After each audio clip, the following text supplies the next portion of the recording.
Bienvenidos un poco al mundo real, como decía Alejandro.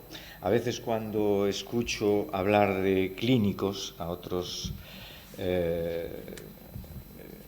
investigadores, científicos, farmacéuticos, pienso que es casi como un eufemismo. Se refieren a nosotros como algo así, estos pringaos o algo. Pero el hecho es que el clínico es probablemente la piedra angular de todo el sistema asistencial, que en el fondo, y no nos engañemos, lo único que pretende es prestar los mejores servicios a una población necesitada muchas veces de ayuda. Esta diapositiva se explica por sí sola y posiblemente, desde la perspectiva de un gastroenterólogo que llevo muchos años trabajando con enfermos de enfermedad inflamatoria, podría ser la única de mi presentación. Es decir, está claro, de acuerdo al consenso general, que la enfermedad inflamatoria se asocia a ese término tan confuso que es disbiosis, pero que sepamos, hasta el momento no hay ninguna evidencia de una correlación directa en humanos que nos permita establecer una conducta práctica en relación a este conocimiento. Ojo al lenguaje, es mi primera recomendación de la charla. La disbiosis podría representar cambios estructurales y metabólicos que implican reducción de la diversidad, pero es un término confuso, sesgado y que posiblemente no es demasiado científico.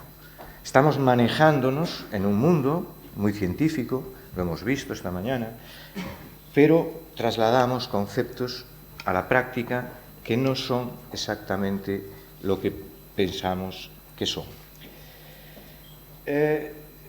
No voy a acabar aquí la presentación porque el compromiso que tengo con Alejandro, con José Luis, que me han invitado amablemente a hablar, me hizo al menos atreverme a revisar un poco el marco donde se puede mover uno en el terreno de la enfermedad inflamatoria intestinal y la microbiota. El esquema que vamos... Perdón, el esquema que vamos a emplear es este, básicamente. Intentaremos establecer las asociaciones actuales entre la disbiosis, entre comillas, y la enfermedad inflamatoria intestinal. Consideraremos el papel de la microbiota en la patogenia de la enfermedad y, desde un sentido práctico, intentaremos discutir también el intervencionismo potencial con intención terapéutica sobre la microbiota.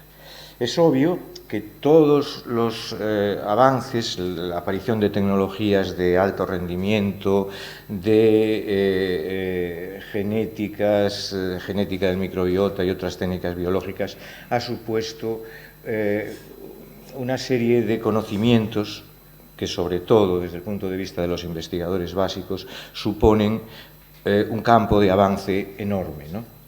Y en esto un poco nos vamos a basar los clínicos, más alejados de ese perfil investigador, más un poco en el mundo real, para establecer algún tipo de asociaciones o conclusiones. Los que no lo sepáis, aunque creo que casi todos lo sabrán, la enfermedad inflamatoria intestinal crónica representa un grupo de espectro amplio de enfermedades que primariamente afectan al intestino y que son inmunomediadas, es decir, ocurre un trastorno de la inmunidad que es agresivo contra el propio huésped, que se produce en un individuo genéticamente susceptible y que de algún modo se desencadena quizá por una actuación sobre la microbiota o de esa microbiota sobre la pared intestinal. Hay muchos factores que influyen, externos, del ambiente, la dieta, el estado socioeconómico, el ambiente, pero de alguna forma es en la conjunción de estos aspectos donde se establece la enfermedad. Es una enfermedad de etiología desconocida, donde los fenotipos más característicos son la enfermedad de Crohn y la colitis ulcerosa, bastante bien diferenciables entre sí, pero que es una enfermedad en constante incremento, sobre todo en el mundo en desarrollo. Hay millones de personas en zonas desarrolladas que padecen la enfermedad, que además consume enormes recursos sanitarios. Y costes socioeconómicos y sociovitales enormemente importantes. ¿Qué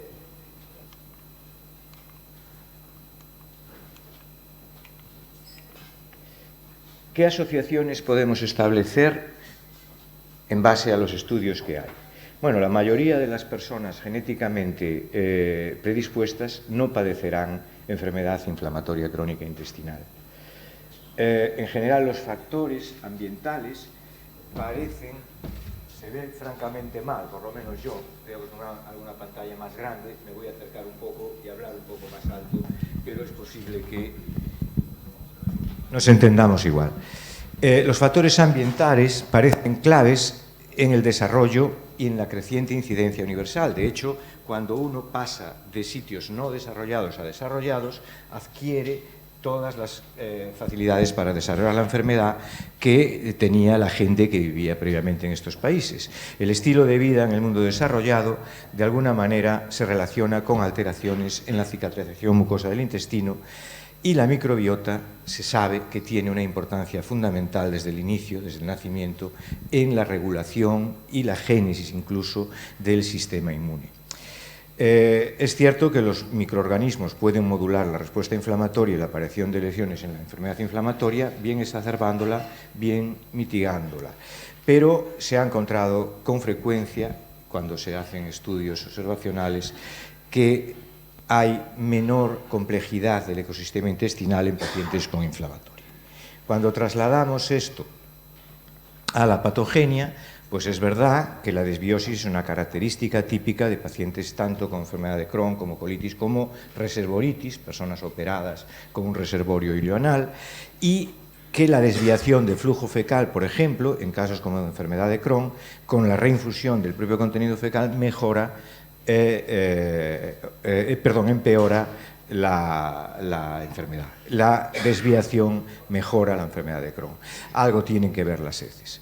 La mayoría de los polimorfismos que son genéticamente susceptibles en EICI se van a asociar también con alteraciones funcionales de la barrera mucosa y hay claramente una implicación en la relación microbioma y huésped en estos casos.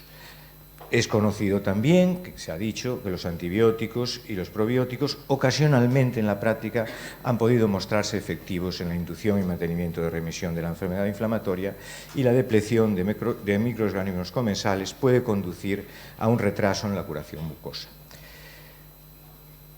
Es cierto también que los modelos animales estériles no desarrollan colitis sin introducir bacterias fecales. Con todos estos datos observacionales, con alguna implicación patogénica, estamos trabajando. Pero sabemos que hay unas limitaciones evidentes del estudio del microbioma en el ser humano, que son básicamente estas. El amplio espectro clínico que tiene la enfermedad inflamatoria intestinal no puede ser capturado en estudios individuales, ni siquiera limitados. Hay muchísimos otros microorganismos, incluyendo hongos y virus, que son poco conocidos o difíciles de cultivar para establecer alguna conclusión de su papel. También en sus interactuaciones hay poco conocimiento. No es cierto, cuando hablamos de microbiota, por eso hablamos del lenguaje, que todo sea lo mismo, porque el análisis de microbiota en muestras fecales difiere bastante del análisis de esa microbiota en las muestras de la mucosa intestinal. Estamos hablando del mismo individuo, pero con diferentes microbiotas. Y la mayoría de estudios están en EICI condicionados por los enfermos que están tratados, no son enfermos naïf todos ellos, y los propios efectos de la inflamación. Por otra parte, no existen apenas estudios grandes, longitudinales, de cortes prospectivos. Quiere decir todo esto que el campo en que nos movemos es un campo enormemente confuso y posiblemente muy, muy limitado a la hora de establecer conclusiones. Bien, sí, los estudios en animales favorecen la noción de inmunidad irregulada como punto clave.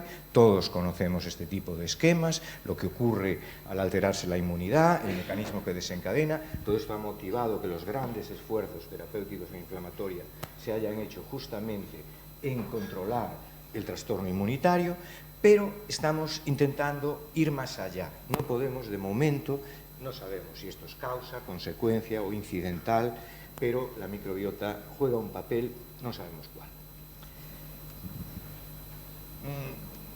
No voy ni siquiera a entrar en el detalle, pero está claro que cuando se hacen estos estudios hay una composición microbiana, aquí hablamos de bacterias sobre todo, pero disminuida en enfermos con inflamatoria, y otra serie de bacterias incrementadas. También la función microbiana cambia respecto a una y otra circunstancia. Esto es un mundo cuanto menos confuso y que debe ser analizado con más inteligencia de la natural, probablemente con inteligencia artificial, para sacar alguna conclusión. También estas conclusiones se han intentado extraer de cambios en el estilo de vida que pudieran alterar lo que es la microbiota. Es cierto que el estilo de vida moderno, más o menos resumido aquí, las familias con baños en casa, que nacen sus hijos en el hospital, que se les dan antibióticos a la primera, que tienen baño frecuente con agua y jabón, que tienen unas tasas de, digamos, miseria menores, por decir así, curiosamente son las que más se han asociado con la enfermedad inflamatoria intestinal y su desarrollo. Esto, de alguna forma, puede estar relacionado con la microbiota si tenemos en cuenta la paradoja que supone que el estilo de vida tradicional, sin antibióticos en la infancia, con un contexto rural a veces contaminado, en fin, partos en casa, etcétera, tenía menor incidencia global en la enfermedad inflamatoria intestinal. Bien, y vamos a la parte final y clave de la situación. ¿Cómo podemos trasladar esto a la realidad? ¿Qué intervenciones terapéuticas podemos hacer sobre la microbiota? Bueno, digamos que vamos a revisar estos 4 puntos.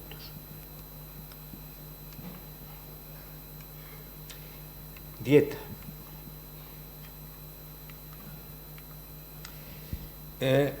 No se pueden extraer conclusiones. En la práctica, la única cosa que ha sido medianamente demostrada es que la nutrición enteral exclusiva en enfermedad de Crohn, sobre todo pediátrica, no en adultos, puede inducir a la remisión, generalmente en brotes moderados, leves, no demasiado graves, cuando se comparaba con la nutrición enteral parcial. Todo lo demás, la presencia de dietas de exclusión, dietas específicas de carbohidratos, hay multitud de dietas de exclusión específicas para la enfermedad de Crohn, basadas en multitud de investigaciones heterogéneas y confusas, dietas sin lactosa, veganas, alimentarias, etc. No hay en este momento una claridad de cómo actúan en el paciente con enfermedad inflamatoria y se necesitarían nuevos estudios para poder recomendar algún cambio en la dieta. Es decir, la primera en la frente. Con la dieta, de momento, no podemos establecer recomendaciones.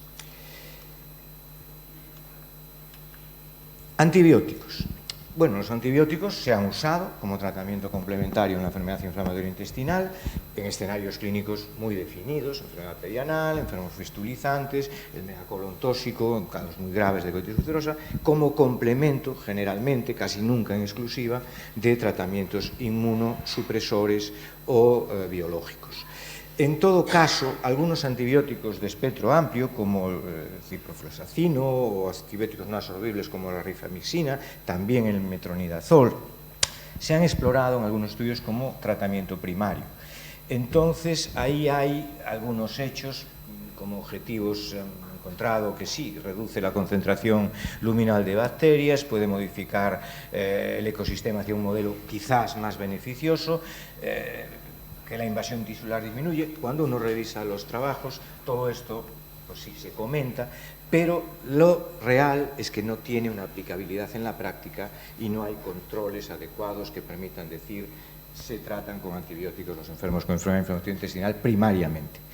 Pueden quizás en puchitis, reservoritis, ser eficaces en reducir la inflamación, lo mismo que en Crohn, vuelvo a decir, no en colitis, pero nunca en mantenimiento. Digamos que metaanálisis evaluando estudios controlados podrían, ya digo, demostrar algún beneficio mínimo, pero se necesitarían, para modificar la práctica habitual, que es la estrategia step down o top down o step up, es la estrategia de ir progresando o bien partir de una situación de uso de biológicos e ir adaptándolo al paciente. Para modificar esta práctica se necesitarían otros estudios. Tampoco entonces los antibióticos parece que tengan un papel. Los probióticos, entendiendo que son, ya se ha dicho, microorganismos vivos que ingeridos adecuadamente pueden aportar beneficios para la salud, siempre en el contexto clínico y funcional idóneo, se hablaba de que no todos los probióticos sirven para todo, aún así estos microorganismos no hay ningún estudio controlado que se haya mostrado eficaz en pacientes, por ejemplo, con enfermedad de Crohn. En colitis ulcerosa leve, moderada, hay un probiótico que es el VSL3, es un probiótico con lactobacillus y alguna otra bacteria, entre tal 8 o 9 me parece, con unas cantidades apropiadas, que en algún ensayo ha valido para decir que el enfermo mejoraba respecto al control. Pero en la práctica casi nunca se usa fuera de los periodos intercurrentes de enfermedad. También en puchitis se ha ensayado, son casos bastante refractarios, sin un éxito extraordinario. Serían necesarios entonces nuevos estudios para delinear el papel de los probióticos en la enfermedad inflamatoria. No se pueden recomendar en este momento. Los prebióticos, si entendemos que son más o menos compuestos no digeribles que estimulan selectivamente el crecimiento y actividad de las bacterias favorables, entiendo que esto existe, podrían modificar de alguna manera la estructura de la flora intestinal, pero no hay tampoco ensayos significativos en enfermedad inflamatoria. Los datos que yo he podido encontrar más o menos están expuestos ahí, están implicados a veces los ácidos grasos de cadena corta, pero no hay ninguna claridad en la práctica que nos permita actuar. Más relevancia se le ha dado, sobre todo por la primera indicación aprobada, al trasplante fecal, al trasplante de microbiota fecal, que es en sí un tratamiento de rechazo inicial, pero con unas bases adecuadas para ser empleado. Si nosotros pudiéramos resetear la microbiota, volver a un estado premórbido similar al de nuestra infancia, es posible que esto pudiera mejorar a algunos pacientes con enfermedad inflamatoria que de alguna forma tuvieran una disbiosis como contribuyente, desencadenante o causa de su enfermedad. Estas bases, la existencia de una diversidad reducida en enfermedad inflamatoria de la microbiota y la introducción de un donante sano, digamos, a ver, esto es el gran problema del trasplante fecal, definir qué donante o qué grupo de donantes son los que se consideran sanos y no interfieren en otros aspectos, ¿no? Esto podría restaurar la homeostasis. También es que hay una evidencia demostrada en la única indicación aceptada en este momento para el trasplante fecal, que es la infección recurrente, no primaria, por Clostridium difficile, una infección adquirida muchas veces en el hospital, que recurrentemente se presenta después de usar antibióticos y que es muy difícil a veces de manejar y puede ser causa incluso de mortalidad amplia en medios cerrados sobre todo. El trasplante fecal, antes se preguntaba si se hace en Galicia, hay un sitio validado que por convención se ha decidido que fuera Orense, donde había una persona interesada, y para esta indicación es una tecnología aceptada por el Sergas y que se puede emplear. Es cierto que en los últimos tiempos la documentación por la FDA de 2 muertes en contextos muy variados y difíciles también de extrapolar ha supuesto un parón a toda la inicial lo que había como expectativa para el trasplante fecal, pero el hecho es que esta indicación existe, está aprobada, está publicada en Lancet y de alguna forma es eficaz en este contexto. Pero en enfermedad inflamatoria clínica los estudios también son muy poco contundentes. Sobre todo los más extensos pueden mostrar algún beneficio en colitis, que es un poquito la enfermedad de las dos más comunes que sería indicación, pero no es todavía suficiente como para poder recomendarlo, y sobre todo porque no está claro cuál es el diseño adecuado, si la vía de administración, que puede ser por sonda, por vía oral, etc. Esto, digamos, es el final, ¿no?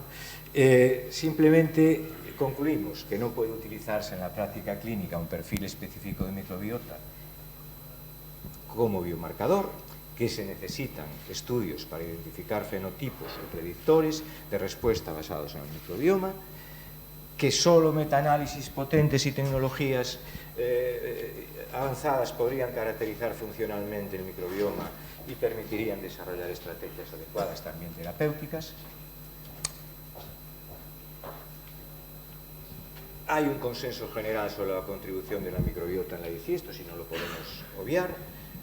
No está claro el papel de los agentes bacterianos y la mayoría de estudios que hay son retrospectivos, con lo cual no podemos basarnos en ellos. Los estudios en humanos deberán ser previamente establecidos por estudios en animales y, además, la presencia de componentes genéticos añade mayor complejidad. Termino con dos imágenes. Hablamos antes de palabras, conceptos, cuidado con las palabras porque depende. También con los números. Todos los científicos saben que los números son importantes en ciencia.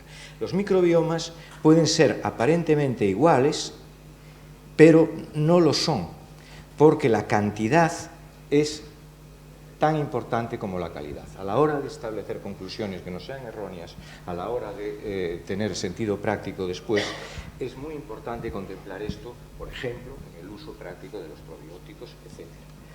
Y también es muy importante aplicar medidas de lógica, de sentido común, al campo donde nos enfrentamos, que es este campo. Es un campo complejo de inteligencia artificial, con una enorme dificultad de manejo, donde la obtención de datos es fundamental para establecer dianas adecuadas. Entonces, si nosotros queremos, de alguna forma, aplicar una medicina basada en el microbioma, tenemos que tener atención al lenguaje, lo que decimos, ser un poco lógicos, tener sentido, no cometer errores de interpretación y darle importancia a los números. Y con esto, pues muchísimas gracias. Quería poner al final mi servicio con la acreditación de la unidad inflamatoria de la que nos sentimos tan orgullosos. Primera unidad en Galicia, por cierto, y es mérito mío, evidentemente. Ana Charri es la responsable y es una de las unidades que mejor funciona en el país de enfermedad inflamatoria intestinal, sin ninguna duda. Pues nada más, muchas gracias.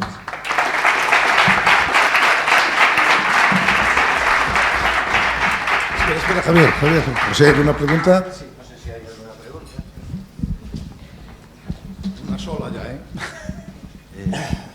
Buenas, creo recordar hace unos años había una polémica muy importante respecto a Mycobacterium para tuberculosis y el Crohn. Había partidarios furibundos y detractores, no sé cómo está eso ahora. No, son dos situaciones distintas. Digamos, el Mycobacterium, no solo el tuberculosis, sino las microbacterias, pueden simular escenarios morfológicos o patológicos similares a la enfermedad de Crohn, que es una enfermedad granulomatosa, crónica, por áreas, que producen un engrosamiento parietal de la pared intestinal, que fistuliza, que en general es recurrente, pero el escenario morfopatológico, digamos, no implica un escenario etiopatogénico ni casual. No hay, que yo sepa hasta el momento, implicación del Mycobacterium tuberculosis ni otros en la enfermedad de Crohn.